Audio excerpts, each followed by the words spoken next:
தலைவன்கிறது நாம தேடி போற விஷயம் இல்லை, நம்ம தேடி வர விஷயம்.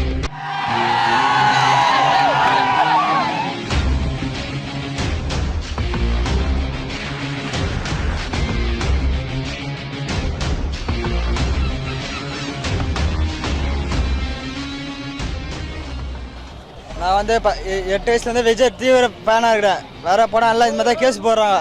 இந்த படம் ரிலீஸ் ஆகணும்னா நான் இன்றைக்கே தீ குளிப்பேன். பெட்ரோலோடு வந்துருக்கிறேன். காஞ்சிபுரத்துலேருந்து வந்துடுறேன்.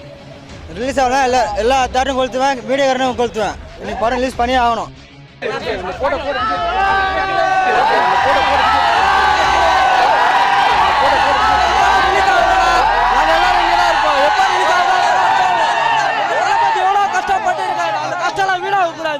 அவருக்காச்சும் உயிரை கொடுப்போம், இங்கே தான் இருப்போம். என்ன நடந்தாலும் படம் இன்னைக்கு ரிலீஸ் ஆகணும்.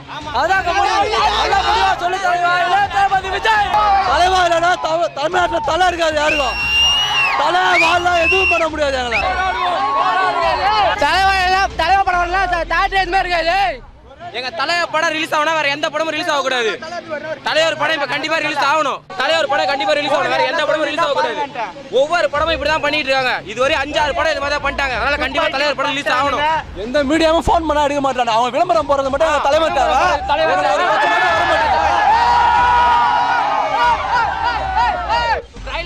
ட்ரைலர் போட்டு காட்டுறதுக்கு எல்லா மீடியாலும் போட்டு காட்டுவாங்க. நாங்க என்ன பிரச்சனை வந்து பார்க்க மாட்டாங்களா? எவனோ எல்லாரையும் ஒருத்தர் மேட்டர் பெரிய இஷ்யூ ஆகணும், உடனே நடவடிக்கை எடுத்து தலைவர் படத்தை இன்னைக்கே ரிலீஸ் பண்ணி ஆகணும். என்ன காரணம்னு யாருக்கும் தெரிய மாட்டேங்குது.